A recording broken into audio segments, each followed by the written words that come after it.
শনিবার ইরানে যুক্তরাষ্ট্র ও ইসরায়েলের হামলার জেরে কাতার, কুয়েত, সংযুক্ত আরব আমিরাত, বাহরাইন সহ মধ্যপ্রাচ্যের দেশগুলো বন্ধ করে দেয় আকাশসীমা। এতে বিপাকে পড়েছেন বিভিন্ন গন্তব্যের অসংখ্য যাত্রী।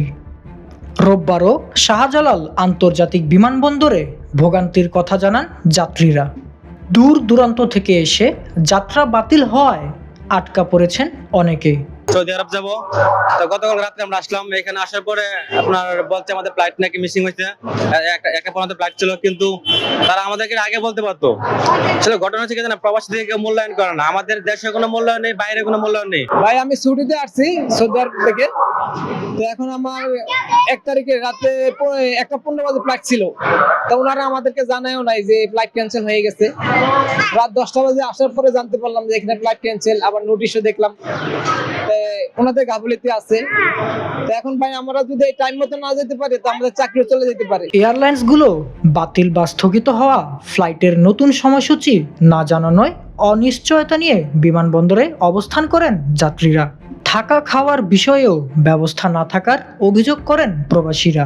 আমার নাম ময়না, আমি জর্দান যাব, ঠিক আছে। এখন ভিতরে গেছি, ওনারা বলতেছে যে ফ্লাইট নাই আজকে। ওনারা বলতেছে ওইখানে নাকি যুদ্ধ হচ্ছে, এটা বলতেছে।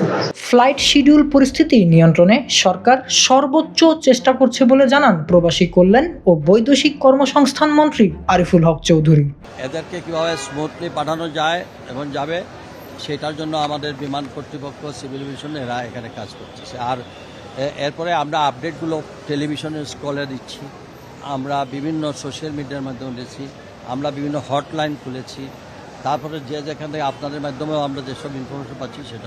মধ্যপ্রাচ্যের বিভিন্ন দেশের ফ্লাইট বাতিল বা স্থগিত হলেও ঢাকা থেকে ইউরোপ সহ অন্যান্য অঞ্চলের দেশগুলোতে ফ্লাইট চলাচল স্বাভাবিক রয়েছে। মামুনুর রহমান হৃদয়, মানবজমিন।